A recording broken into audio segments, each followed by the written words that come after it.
Welcome friends and my dear students. Today in this lecture we are going to study potentiometer. So what is potentiometer? Potentiometer is basically an electric device by the means of which we are going to find potential difference और EMF. कहाँ find कर सकते हैं या किसका potential difference या EMF हम find कर सकते हैं? तो between ends of any conductor, किसी भी कंडक्टर के दो एंड्स के बीच में आप पोटेंशियल डिफरेंस फाइंड कर सकते हैं. Branch of an electric circuit, कोई भी एक इलेक्ट्रिक सर्किट है उसके ब्रांच में आपको पोटेंशियल डिफरेंस फाइंड करना है. Terminal difference of a cell, किसी भी सेल के दो टर्मिनल्स होते हैं, हायर पोटेंशियल लोअर पोटेंशियल, उसके बीच में आप पोटेंशियल डिफरेंस फाइंड कर सकते हैं. और एक सेल का EMF आप फाइंड कर सकते हैं. तो ये सारी चीज़ें आप फाइंड कर सकते हैं using a potentiometer.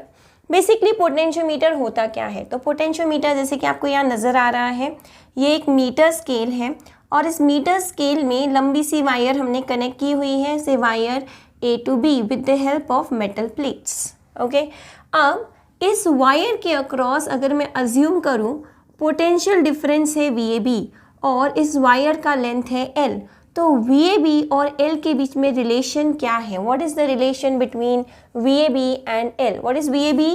Potential difference of this circuit wire. And what is L? Length of this wire. Say RAB is the resistance across this wire. तो पोटेंशियल मीटर के प्रिंसिपल के अकॉर्डिंग अगर कोई यूनिफॉर्म वायर है जिसके through steady current pass हो रहा है, how should be the current? Current should be steady, current should be constant, current should be constant. अगर किसी वायर के थ्रू कांस्टेंट करंट पास हो रहा है तो पोटेंशियल डिफरेंस और लेंथ के बीच में डायरेक्ट प्रोपोर्शनैलिटी होगी. पोटेंशियल डिफरेंस और लेंथ के बीच में डायरेक्ट प्रोपोर्शनैलिटी होगी. अब आप कहोगे कैसे?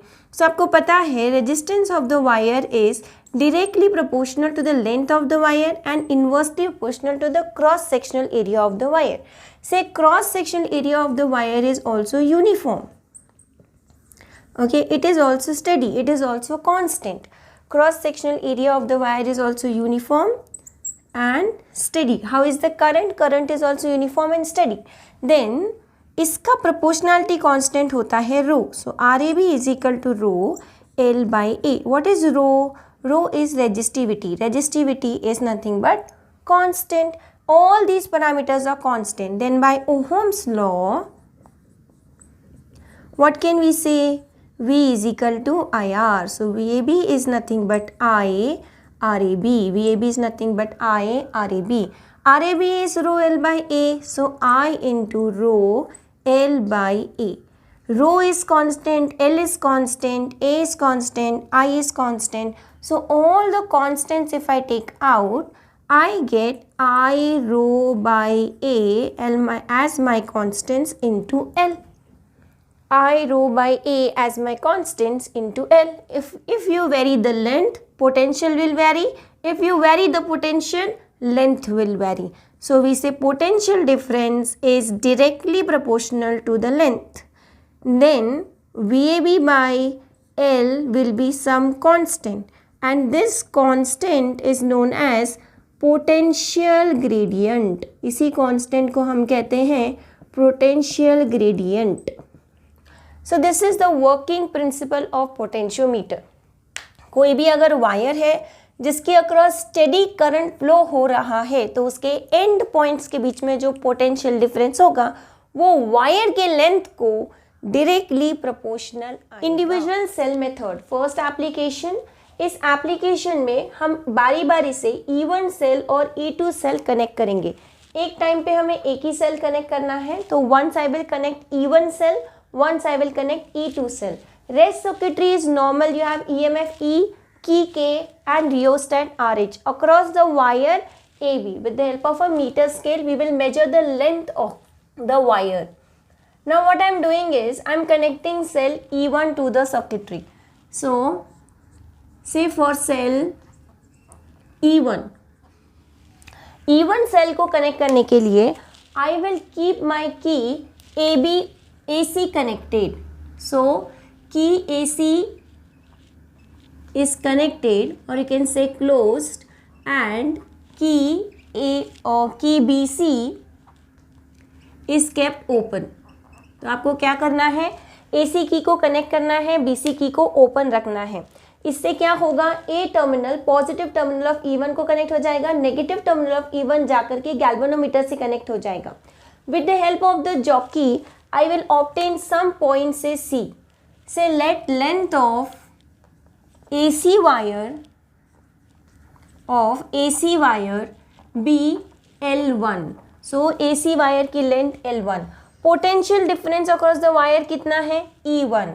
What is my principle of potentiometer? Potential is directly proportional to length. So we say then E1 is directly proportional to L1. E1 is equal to K times L1. So say this is equation number 1. ये किसके लिए किया हमने, for sale E1. अब इसी तरह से हम करेंगे for cell E2. For cell E2 cell के लिए आपने की AC को ओपन रखना है और की BC को क्लोज करना है. सो से की AC इज ओपन एंड की BC इज क्लोज्ड. क्या होगा इस तरह के कनेक्शन करने के कारण, E2 का पॉजिटिव टर्मिनल A से कनेक्टेड हो जाएगा और E2 का नेगेटिव टर्मिनल गैल्वेनोमीटर से कनेक्ट हो जाएगा. With the help of galvanometer आप एक और नल पॉइंट ऑब्टेन कीजिए जॉकी के मदद से नल पॉइंट D. सो अब मेरी बैलेंसिंग वायर क्या आ गई, AD. So say length of wire ADB L2. Length of wire ADB L2. Potential क्या कनेक्टेड है, AD के अक्रॉस. AD के अक्रॉस पोटेंशियल कनेक्टेड है E2. सो पोटेंशियोमीटर के प्रिंसिपल के according E2 is directly proportional to L2. I will get E2 is equal to K times L2. Simple application है ये. Say this is equation number 2. So meter scale की मदद से आप actually length 1 और length 2 calculate या find कर सकते हो मीटर स्केल के हेल्प से. अब इन दोनों इक्वेशंस को अगर मैं रेशियो ले लूँ इक्वेशन 1 और 2 का, so I get E1 upon E2 is equal to K times L1 upon K times L2. K cancel, E1 upon E2 is equal to L1 upon L2. चारों में से अगर कोई भी 3 वैल्यू आपको पता है तो आप चौथी वैल्यू फाइंड कर सकते हो. अब इसी के मेथड 2 में जाते हैं. ये था मेथड 1, इंडिविजुअल सेल मेथड. बारी बारी से हमने एक बार E1 कनेक्ट किया, एक बार हमने E2 कनेक्ट किया. ये मेथड 2. जैसे कि आप अब इस सर्किट में देख सकते हैं, मेथड 2 में हमने 2 EMFs लिए हैं, E1 एंड E2.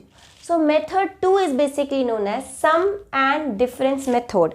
पिछले वाले मेथड में हमने सिंपली इक्वेशन ऑब्टेन की थी, E1 upon E2 is equal to L1 upon L2.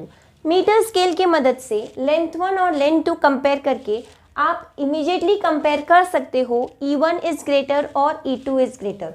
But अब इस केस में हमें दोनों EMFs का या तो सम कंसिडर करना है या तो डिफरेंस. सम के लिए कॉम्बिनेशन कैसे होना चाहिए, अगर मैं दोनों EMFs को कुछ इस तरह से बैक टू बैक कनेक्ट कर दूं such that negative terminal of EMF1 is connected to positive terminal of EMF2, then this goes into sum combination. EMF1 की नेगेटिव टर्मिनल को हमने पॉजिटिव टर्मिनल ऑफ EMF2 को कनेक्ट कर दिया. Similarly अगर मुझे डिफरेंस कॉम्बिनेशन लेना है, मतलब E1 माइनस E2, तो इसे कैसे कनेक्ट करना होगा. सो इसके 2 मेथड्स है कनेक्ट करने के. आप या तो दोनों EMFs के नेगेटिव्स को कनेक्ट कर सकते हो या तो आप दोनों EMFs के पॉजिटिव्स को भी कनेक्ट कर सकते हो. तो यहाँ मैंने दोनों EMFs के नेगेटिव्स कनेक्ट कर दिए, यहाँ मैंने दोनों EMFs के पॉजिटिव कनेक्ट कर दिए. अगर मैं कहूँ EMF1 EMF2 से ग्रेटर है, सो ये आ जाता है हमारा difference combination, that is E1 minus E2. तो सम कॉम्बिनेशन के लिए how will you connect negative terminal of E1 to positive terminal of E2, and for difference combination how will you connect, you can connect either negative E1 और E2 के negatives आप connect कर दो, और you can connect positive E1 और E2 के आप positive terminals connect कर दो. अब इसका वर्किंग देखेंगे तो वर्किंग क्वाइट सिमिलर है. इस तरह के कॉम्बिनेशन में आपको उसे लेके आना है. तो पहले हम देख रहे हैं sum combination. Sum combination means E1 plus E2. Connection कैसा होना चाहिए, जैसे मैंने अभी आपको बताया E1 का नेगेटिव E2 के पॉजिटिव को कनेक्टेड होना चाहिए। अकॉर्डिंगली हम कीज को कनेक्ट करेंगे। E1 का नेगेटिव कौन सी की को जा रहा है, देखिए E1 का नेगेटिव जा रहा है की 1 पे, और हमें इसे कनेक्ट करना है E2 के पॉजिटिव को। तो E2 का पॉजिटिव कौन से की पे गया है, देखिए E2 का पॉजिटिव जा रहा है की 2 पर, तो इसे आप कनेक्ट कर दीजिए। तो क्या कनेक्ट किया आपने, you have connected negative terminal of E1 to positive terminal of E2. Can you observe this? Then what should be the next connection? Negative terminal of E2 should now go to the galvanometer. So I will connect this key. So which key is closed? My key 1, 2 is closed and key 4, 3, 4 is closed. So we have closed the keys 1, 2 and 3, 4, while the other keys, that is 2, 3 and 1, 4 are kept open. 2, 3 and 1, 4 are kept open. So clearly you can see negative terminal of E1 is connected to positive terminal of E2. Negative terminal of E2 is connected to galvanometer. With the help of jockey, I will obtain some null point, zero deflection point, say point C. Let length of wire AC be L1. Let length of wire AC be L1. So wire AC length is L1. Now because these two are connected, it is in some combination. So we say E1 plus E2 combination is directly proportional to length 1. I get E1 plus E2 is equal to K times L1. See, this is equation number 1. अब हम जाएंगे difference method की तरफ। So difference method के लिए हम consider करेंगे कि जो हमारी की है वो किस तरह से कनेक्टेड होनी चाहिए ताकि E1 और E2 के नेगेटिव टर्मिनल्स कनेक्ट हो जाए। कंसिडर करेंगे E1 is greater than E2, so E1 minus E2, इस तरह से मुझे डिफरेंस कॉम्बिनेशन मिलेगा। तो पहले तो हम 1, 2 और 3, 4 ये कीज़ को ओपन कर देते हैं सो दैट हम समझ सकें कि कौन सी कीज़ को हमें कनेक्ट करना है। Please students do not learn the combination of the keys. आप ये ऑर्डर को चेंज कर सकते हो, तो अगर लॉजिक ध्यान में रखोगे E1 के नेगेटिव को E2 के नेगेटिव से कनेक्ट करना है। देखिए E1 का नेगेटिव कहाँ है, तो E1 का नेगेटिव है 1 पे, E2 का नेगेटिव कहाँ है 4 पे। 1 और 4 को आप कनेक्ट कर दीजिए, E1 का नेगेटिव E2 के नेगेटिव को कनेक्ट हो गया। सो से की 1, 4 एंड अब क्या करना है आपको, अब आपको E2 के पॉजिटिव टर्मिनल को कनेक्ट करना है गैल्वेनोमीटर से। E2 का पॉजिटिव टर्मिनल कहाँ जा रहा है, की 2 पर, उसे कनेक्ट कर दीजिए गैल्वेनोमीटर के साथ। सो आपने की 1, 4 और 2, 3 वाले की को क्लोज्ड कर दिया। सो वी से की 1, 4 and 2, 3 is close, remaining keys are open. So लिख लेंगे की 1, 2 एंड 3, 4 आर ओपन। ये आ गया आपका combination. With the help of galvanometer and jockey, I will again obtain a balance point. Say my new balance point is obtained at point D. Which balancing length I have to find? I want to find balancing length AD. So say length of wire AD is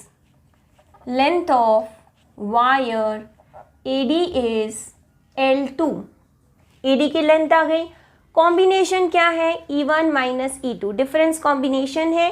E1 minus E2 is directly proportional to length 2।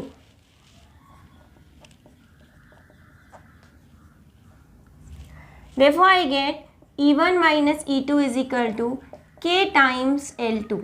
Say this is equation number 2. Equation number 1, E1 plus E2 is equal to KL1, and equation number 2, E1 minus E2 is equal to KL2. We'll take ratios.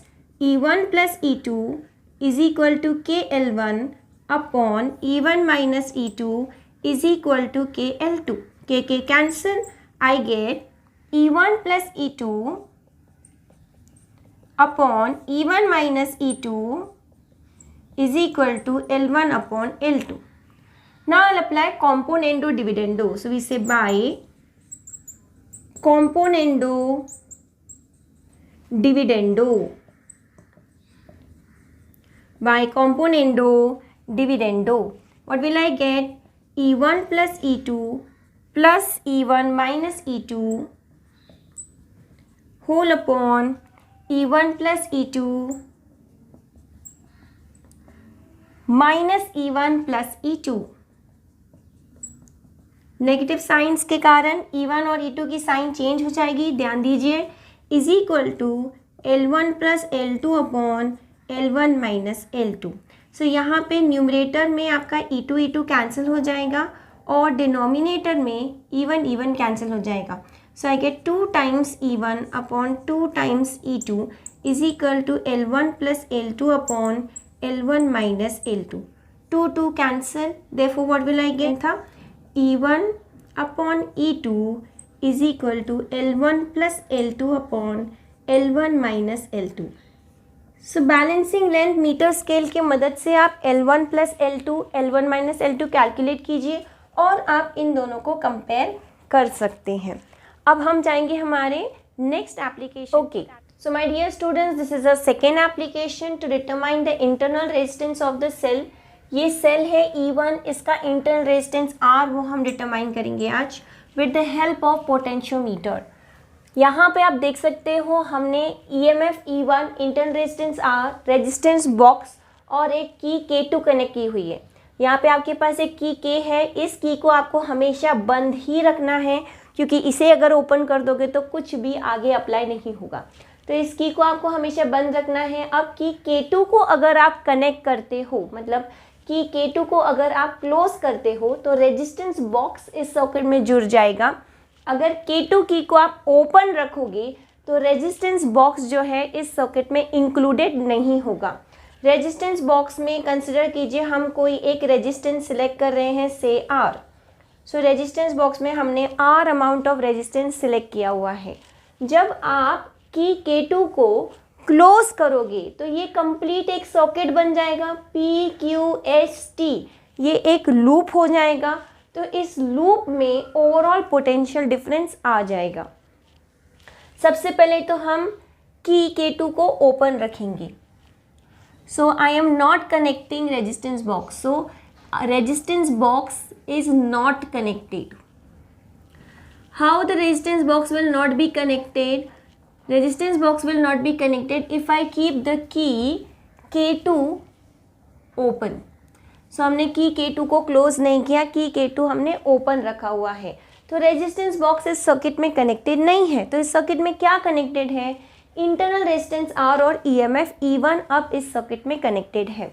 With the help of galvanometer and jockey I will again obtain a balance point C.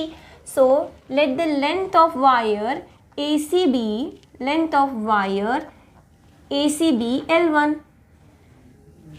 Then E1 will be directly proportional to L1 according to the principle of potentiometer. E1 is equal to K times L1 and I get my first equation as E1 is equal to K times L1. अब क्या करना है? अब मुझे resistance box को connect करना है. So we say resistance box having resistance R. Having resistance R is connected. So अगर मैं रेजिस्टेंस बॉक्स को कनेक्ट करूं तो की K2 कैसे रखना होगा? की K2 रखना होगा क्लोज्ड. की K2 को क्लोज रखेंगे, length of the wire obtain करेंगे, इससे balancing length I get at point D. A new balancing point with the help of galvanometer and jockey से I get it at point D. Then length of the wire ADB L2. Balancing length of wire AD is say L2. What is connected? Whole circuitry is connected. So इस complete circuit का potential consider कीजिए V. So potential difference for this complete circuitry is V. Resistance कितना लिया हमने? R. So we say V is equal to IR. And what is this V? V is now proportional to length L2 according to the principle of potentiometer. Then V comes to be K times L2. So this is my equation number 2. Fine. If I take the ratio of these two equations, I get E1 upon V is equal to K times L1 upon K times L2. K cancel. E1 upon V is equal to L1 upon L2. But what do I want to find? But I want to find internal resistance. So we will apply Kirchhoff's voltage law across this loop, PQSTP. What I am applying? Kirchhoff's voltage law across the loop, PQSTP. Kirchhoff voltage law topic में law कैसे apply करना है वो हमने सीखा है। Video के description में उसका लिंक है। अगर आपने किरचॉफ वोल्टेज लॉ नहीं पढ़ा है, कैसे अप्लाई करना है नहीं जानते हैं, पहले वो वीडियो देखिए, फिर आप इसे कंटिन्यू कीजिए। तो किरचॉफ वोल्टेज लॉ अप्लाई करेंगे। So we say applying Kirchhoff voltage law to loop PQSTP. PQSTP. First we will go from P to Q. क्या है यहाँ पर? EMF E1, so minus E1. Then from the resistance R, we are going, I'll get plus IR. Then I'm going to the resistance box, that is nothing but capital R, same direction. So we say this is nothing but plus IR is equal to 0. So therefore I get the value of E1 as E1 comes to be IR plus I capital R. I common outside, I'll get R plus R. What is V? V is equal to IR. इन दोनों को आप इस expression में डाल दीजिए। So we say now E1 upon V is equal to L1 upon L2. What is E1? E1 is I R plus R. What is V? V is I R is equal to L1 upon L2. I cancel. What do I get? R plus R upon capital R is equal to L1 upon L2. इसमें से मुझे क्या obtain करना है? तो इसमें से मुझे स्मॉल r ऑब्टेन करना है। ये r दोनों को डिस्ट्रीब्यूट कर देंगे। R by R plus 1 is equal to L1 upon L2. R by R will be L1 upon L2 minus 1. L1 upon L2 minus 1. Take LCM. R by R is equal to L1 upon L2 minus 1. Minus 1 से LCM लेंगे. So we get R upon R is equal to L1 minus L2 whole upon L2. LCM हमने ले लिया। अब capital R को उस तरफ लेके जाएंगे। R is equal to L1 minus L2 upon L2 whole into capital R. सो ये देखो, ये आ गया हमारा एक्सप्रेशन, इंटरनल रेजिस्टेंस का एक्सप्रेशन आ गया। सो पोटेंशियोमीटर की मदद से हमने दो एप्लीकेशंस देखे। वन वाज कंपैरिजन, उसके दो मेथड थे, और इंटरनल रेजिस्टेंस का कैलकुलेशन। अगर आपको वीडियो पसंद आया है, please do like, share and subscribe my channel. Also click the bell icon to get the notification timely. Thank you so much.